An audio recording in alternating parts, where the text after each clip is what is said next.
Une entrevue inspirante avec Julita Bautrix, une experte en gestion des émotions pour les femmes qui veulent faire la paix avec leur silhouette.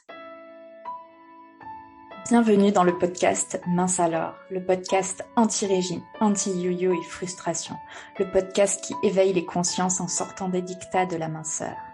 Mince alors est un espace dédié à toutes les femmes qui souhaitent mincir durablement. Je suis Amandine, diététicienne spécialisée en psychonutrition.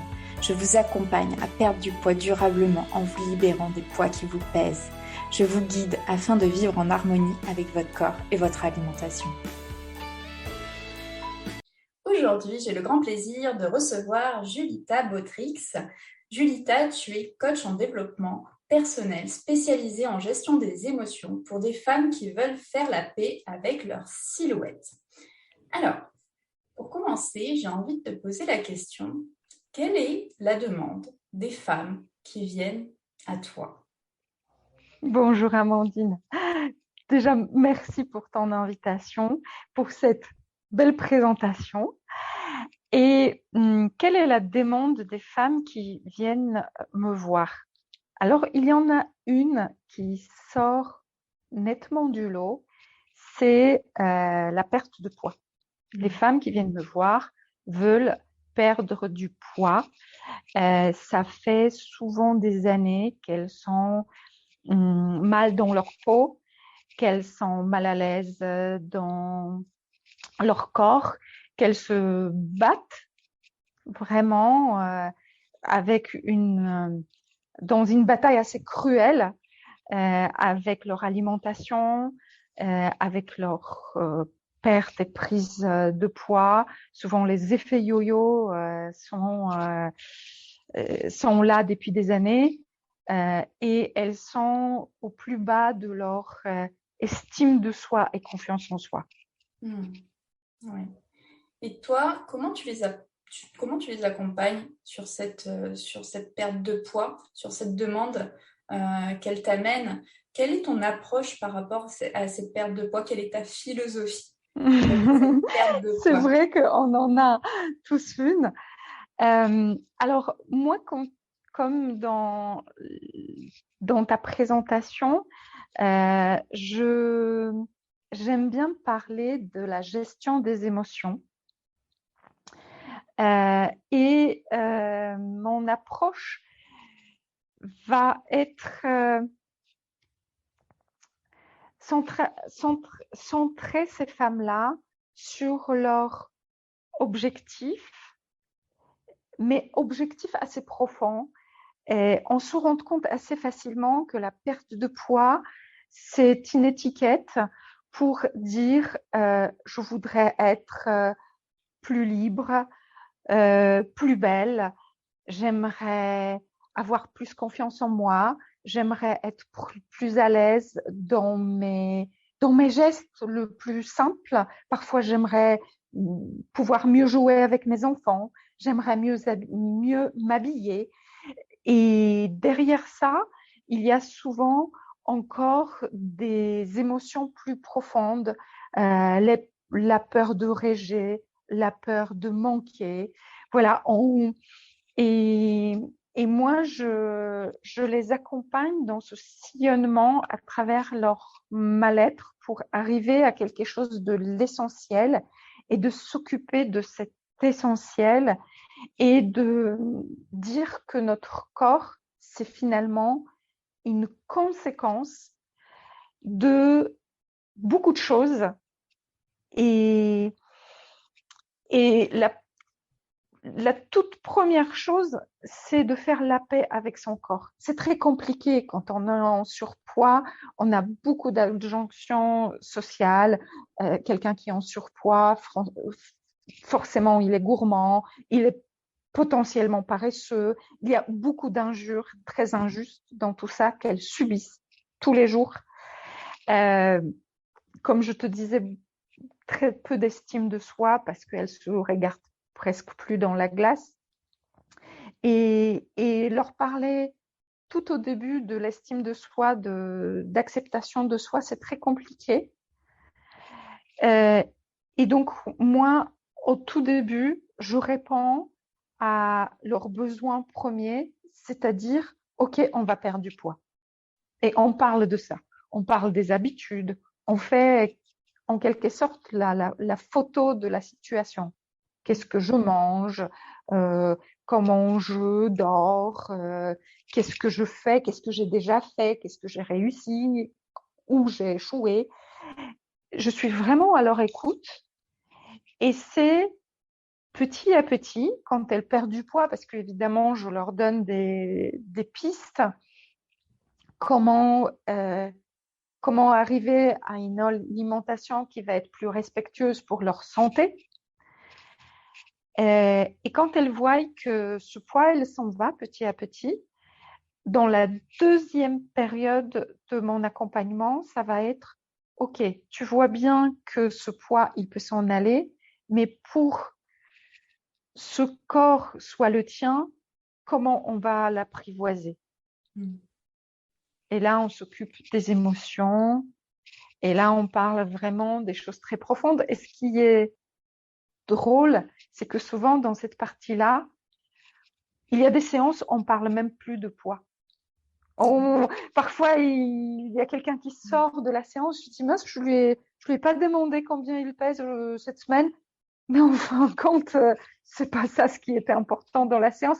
Mais ce qui me réjouit encore plus, c'est qu'elles me le disent pas. Ça veut dire que cette obsession de chiffres sur la balance disparaît petit à petit. Oui. Oui, c'est vraiment, tu les amènes sur un processus d'évolution, de transformation profonde. Et au final, à travers tout ce que tu nous dis, c'est comme si le poids, au final, c'était un peu un symptôme, juste un symptôme de tout ce qui se passe, en fait, profondément, d'un mal-être profond. Et ça se répercute sur notre poids, sur notre silhouette. Et qu'au final, ce qui est important, c'est, au-delà de la perte de poids, c'est d'asseoir le travail sur sur un travail en profondeur, en fait. C'est ça. Et ce que j'ai remarqué, je ne sais pas si dans ta pratique, parce qu'à quelque chose près, on fait le même métier, tu remarques ça. Ce qui est important, c'est la prise en compte de cette envie de perte de poids au tout début. Si la personne est dans la problématique de surpoids, elle vient me voir et moi je vais lui parler, non, mais tu sais, tes croyances, tes peurs, comment tu dors, elle va pas m'écouter parce que son besoin tout, au tout début, c'est vraiment cette perte de poids et elle est tellement compréhensible parce que c'est souvent des femmes qui, qui n'ont pas mis les pieds dans une cabine d'essayage depuis des années parce qu'elles sont tellement mal à l'aise avec leur corps, qui, euh, qui culpabilisent tellement le moindre écart, comme elles appellent ça, que, et en même temps qu'elles ont faim, réellement, hormonalement, elles ont physiquement faim. Et ça s'explique aussi. C'est quelque chose dont on parle très peu. On pense que quand quelqu'un a du surpoids, il a des réserves, donc il peut vivre dessus. Non, la réalité physiologique n'est pas telle. La personne qui est en surpoids, elle est en dérèglement hormonal et elle a réellement faim et elle est frustrée. Et lui, et tous ces avis de la société qui est donneuse de laissant d'un côté, et, et aussi cette influence de la société qui nous incite à consommer en surconsommation, en produits qui sont juste pas possibles pour notre organisme de traiter. Notre organisme, il n'était pas prévu pour digérer du Nutella. C'est pas possible. Et pourtant, on nous dit que c'est un produit merveilleux et on nous sort des publicités avec des personnes très fines, très souriantes, en pleine santé. Donc, il y a aussi ces contradictions sociales qu'on prend en compte. Et au moment où on les met sur la table en disant, voilà, tu peux prendre ta responsabilité, mais non, tu n'en es pas entièrement responsable de la situation où tu te retrouves. Déjà, on désamorce beaucoup de choses. Oui, oui. Oui, souvent, effectivement, les personnes sont prises dans un système en fait qui les dépasse. c'est vrai, ce système de surconsommation, mais aussi ce système des régimes. Elles ont essayé souvent tous les régimes du monde. Ah, les régimes. Et en pensant du coup, in fine, que si elles n'ont pas réussi à perdre du poids, c'est parce qu'elles ne manquent pas de volonté, alors que non, la problématique, elle n'est pas chez la personne, elle est dans le régime, et la problématique, elle est tout autre en fait. Mais c'est pas évident, effectivement, d'arriver... Enfin, là, tout ce que tu viens de dire, c'est vraiment la perte de poids, c'est quelque chose... Enfin, la prise de poids est complexe et multifactorielle. Et en plus, quand on rajoute l'histoire de la personne, quand ça dure depuis des années, quand la personne a essayé X choses dans sa vie, de toute façon, le corps devient de plus en plus résistant à la perte de poids. Donc, après, quand on accueille ces personnes, c'est arriver à désamorcer petit à petit, pas à pas, tout ce qui peut être désamorcé. Et puis, effectivement, c'est un travail global, un travail, j'allais dire, après sur le long terme aussi, tout ne se passe pas, j'allais dire, immédiatement. Il y a des fois des actions qui sont mises en place et puis les résultats apparaissent dans les semaines, dans les mois qui viennent. Ce qui est important, c'est d'arriver à persévérer, à poursuivre le travail en ayant confiance. Et ce que tu disais sur les régimes, pour moi, les régimes font beaucoup de dégâts, déjà parce que c'est une pratique qui est presque vouée à l'échec. C'est un fonctionnement, si on décortique, ce qu'on ne va pas le faire là maintenant, mais si on décortiquait la réalité physiologique d'un régime, on voit très bien que l'effet yo-yo fait partie du régime. Le corps, il ne peut pas y échapper. C'est physiologiquement presque programmé. Mais il fait dévaloriser la personne parce que cet effet yo-yo, on ne nous l'explique pas. On dit juste qu'on a, comme tu disais, pas assez de volonté ou dans les termes beaucoup plus violents. Et après, moi, j'appelle ça la zone de no man's land. C'est-à-dire que pour nous inciter à un régime, il y a plein de monde. Alors là, il y a des méthodes miracles, il y a des produits magiques. Pour prendre notre pouvoir d'achat, il y a plein de monde.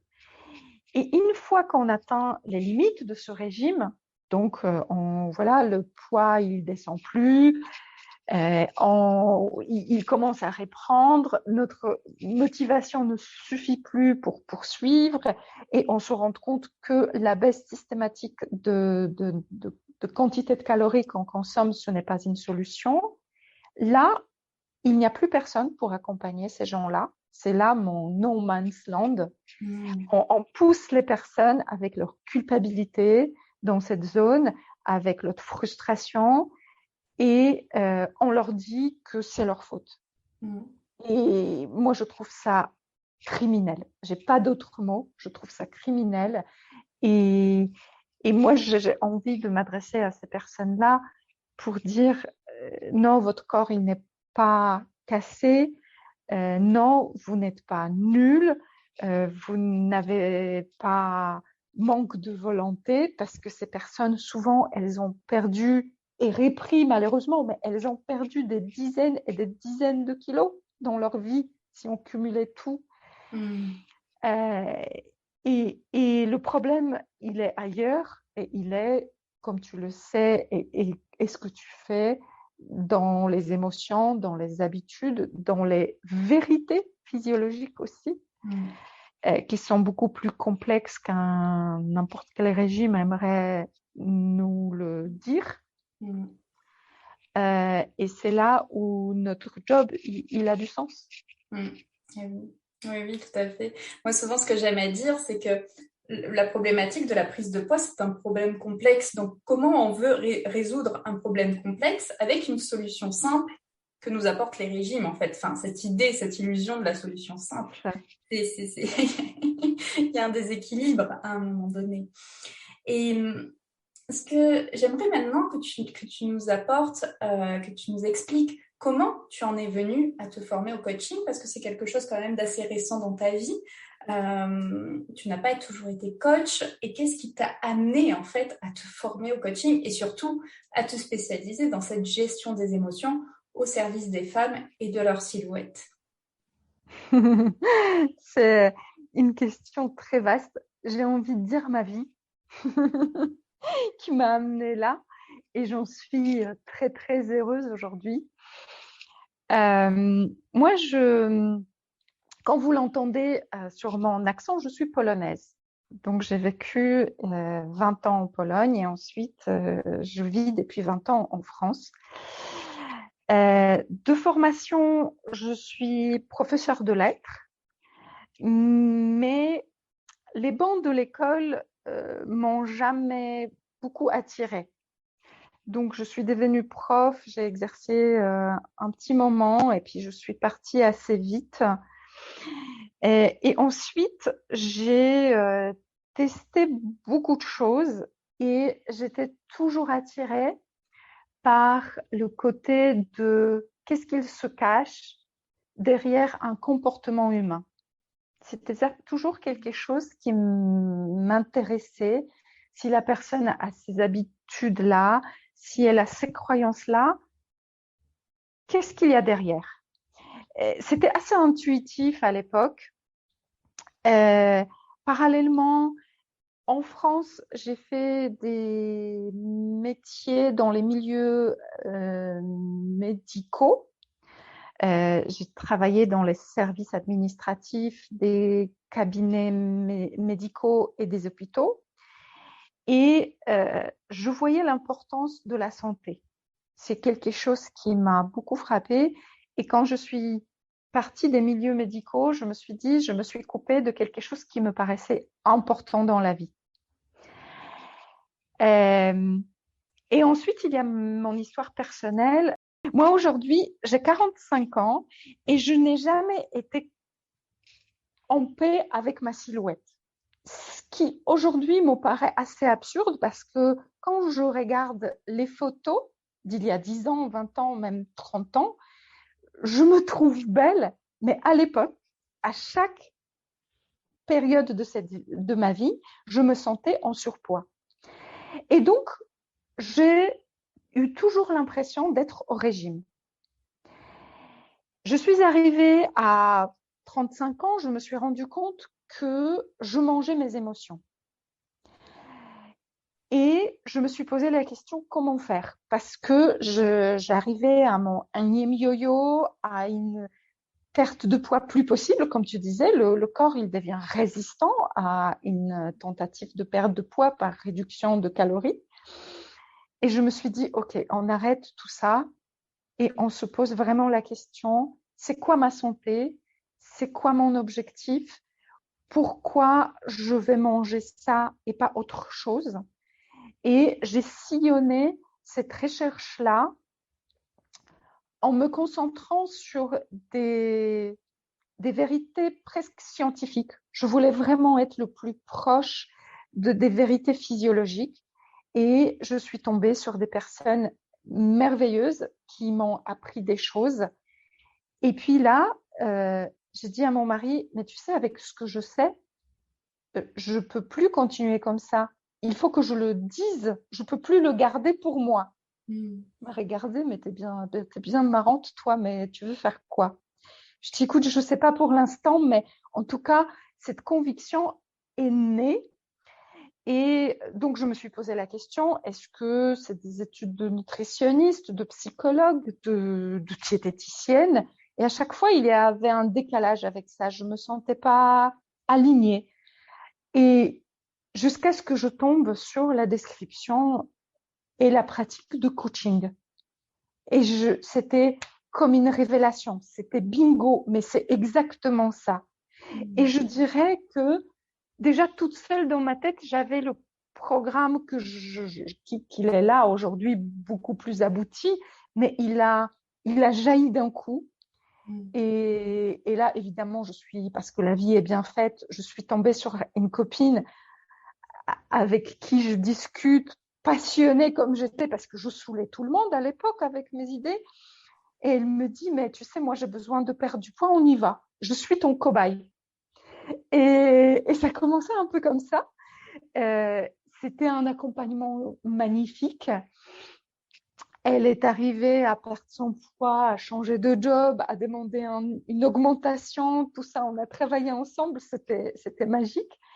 Et là, j'étais sûre que c'est ça. Donc, je me suis formée au coaching. Je me suis certifiée. Et, et je voulais monter ma boîte. Donc, le Covid est arrivé, n'est-ce pas? Donc pour nous tous, mais je l'ai monté quand même. J'ai attendu 2, 3 mois, mais après je me suis dit non, mais de toute manière, moi c'est ça ce que je veux faire, donc Covid, pas Covid, je vais le faire. Et donc j'ai envie de dire que cette période de Covid m'a obligée de réfléchir mon coaching différemment. Et donc aujourd'hui, je le fais principalement à distance. Là où au début, je me voyais vraiment implantée dans l'endroit où je suis dans l'Oise, pas très loin de Paris. Mais aujourd'hui, je m'adresse vraiment à tout le monde et on crée des programmes de groupe qui sont très, très puissants. Et, et tout ça, ça continue, oui. C'est vraiment quelque chose qui m'a permis d'aligner mon passé, mon présent et me projeter dans un avenir qui m'inspire. Mmh. Oui. Et ce qui est intéressant, c'est qu'à chaque fois, dans ces histoires, enfin, toutes les personnes que j'ai pu rencontrer et qui se sont, j'ai envie de dire, reconverties, mais qui se sont formées à l'accompagnement et qui n'étaient pas dans le domaine de l'accompagnement dès le départ, souvent, il y a une histoire de vie, en fait, il y a une histoire personnelle qui construit ce parcours et qui fait que du coup, tu seras la meilleure pour accompagner les personnes qui viennent vers toi parce que tu as vécu aussi tout partie, hein, pas forcément, hein, souvent on ne vit que des parties, mais tu as vécu certaines choses qui font que tu comprends, tu es à même de comprendre les personnes qui viennent à toi. Euh, du coup, Souvent, on attire vers nous les personnes qui nous correspondent, hein.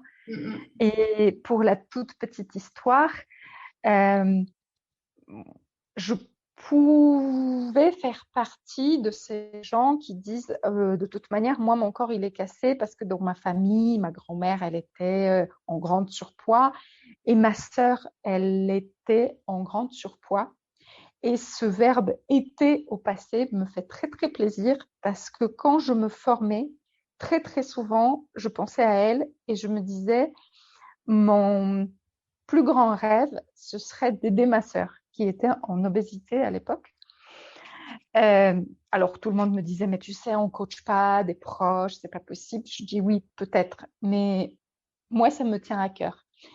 Et l'été dernier, j'étais en Pologne chez ma sœur.